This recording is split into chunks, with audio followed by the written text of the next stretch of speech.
Assalamualaikum warahmatullahi wabarakatuh. Saya Karisma Jaroluna dari kelas 1B Ilmu Ekonomi Pembangunan. Di sini saya akan menjelaskan materi tentang sunatullah, takdir dan keadilan ilahi. Yang pertama, sunatullah. Sunatullah dalam Al-Quran menurut Muhammad Fuad Abdul Baqi. Sunatullah menurut Ahmad Kan'a adalah hukum-hukum yang terdapat di alam ciptaannya. Begitu juga Hamka memberikan suatu ilustrasi bahwa sama keadaan sunatullah itu dengan air hilir, pasti menuruti aturan yang ditetapkan Allah, yaitu menurun kepada yang lebih rendah sampai ke laut. Sedangkan Nur Kholis Majid berpendapat bahwa sunatullah dalam Al-Quran digunakan untuk ketentuan-ketentuan tentang kehidupan manusia secara sosial dan historis, seperti suatu masyarakat itu beragama atau tidak. Sunatullah diatur dan ditetapkan oleh Allah yang Maha Kuasa tanpa ada penyimpangan di alam ini, sesuai dengan keseimbangan, kestabilan, dan keteraturan.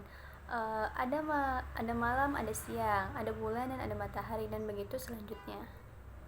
Selanjutnya, penjelasan tentang takdir Allah. Takdir menurut Nur Kholis Majid adalah hukum ketentuan yang telah ditetapkan Tuhan untuk mengatur pola perjalanan dan tingkah laku alam ciptaannya, khususnya alam material. Sedangkan Syed Sabiah menyatakan bahwa takdir adalah suatu peraturan yang tertentu yang telah dibuat oleh Allah untuk segala yang ada dalam alam semesta yang maujud ini. Selanjutnya ada 4 tingkat untuk memahami takdir Allah. Yang pertama yaitu mengimani bahwa Allah Maha Tahu atas segala sesuatu, mengetahui apa yang telah terjadi dan apa yang akan terjadi dengan ilmunya yang azali dan abadi.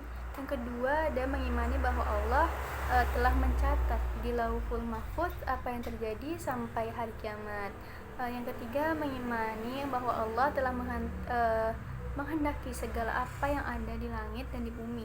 Tiada satupun yang terjadi tanpa dengan kehendaknya. Apa yang dikehendaki Allah itulah yang terjadi. Yang terakhir itu mengimani bahwa Allah adalah pencipta segala sesuatu. Setiap muslim wajib mengimani takdir Allah sebagai rukun iman yang keenam.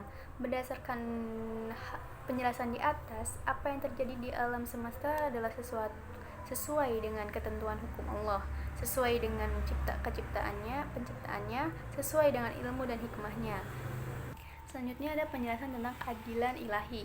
Allah tidak akan menzalimi kepada hambanya yang berbuat baik ataupun yang berbuat jahat, sesuai dengan apa yang dikerjakannya. Kalau mereka berbuat baik, maka surga tempatnya.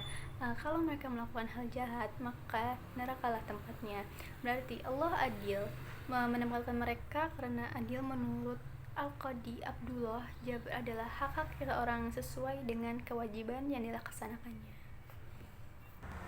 Keadilan Allah tidak akan merugikan sedikit pun kepada hambanya dan karena Allah mencatat semua perbuatan hambanya, baik yang beriman maupun yang kafir. Di hari kiamat nanti Allah akan memutuskan hukuman kepada makhluknya dengan adil. Keadilan Allah karena tidak merugikan dan tidak mengurangi sedikit pun atas amal perbuatannya. Keadilan Allah menurut Al-Qadi Abdul Jabbar adalah Allah tidak menzalimi seorang sedikit pun, justru itu Allah Maha Suci dan dari berbuat zalim. Yang kedua ada Allah tidak akan Allah tidak akan menahan hak-hak seorang walaupun dalam ukuran yang sangat sedikit. Bagi yang memiliki sifat seperti ini, tentunya tidak mungkin menzalimi berasal dari dirinya.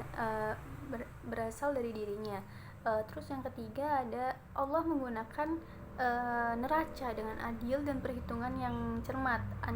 Andai kata berbuat zalim, maka pernyataan tersebut tidak berarti sama sekali.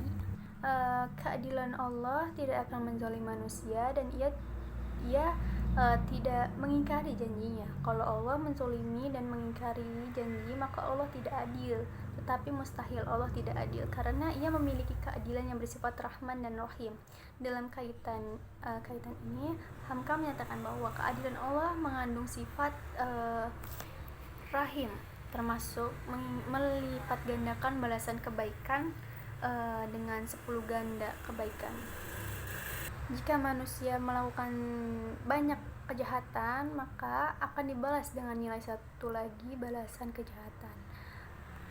Oleh karena itu, memandang keadilan Allah tidak bisa dari satu sisi, karena keadilan Allah bisa juga dilihat dari kekuasaan Allah yang mutlak, bisa dari penciptaan manusia yang diberikan kebebasan untuk memilih, dan bisa juga dilihat dari janji dan ancaman Allah. Semua itu menunjukkan atas keadilan Allah, dan Allah juga yang telah menentukan sunnah dan takdirnya.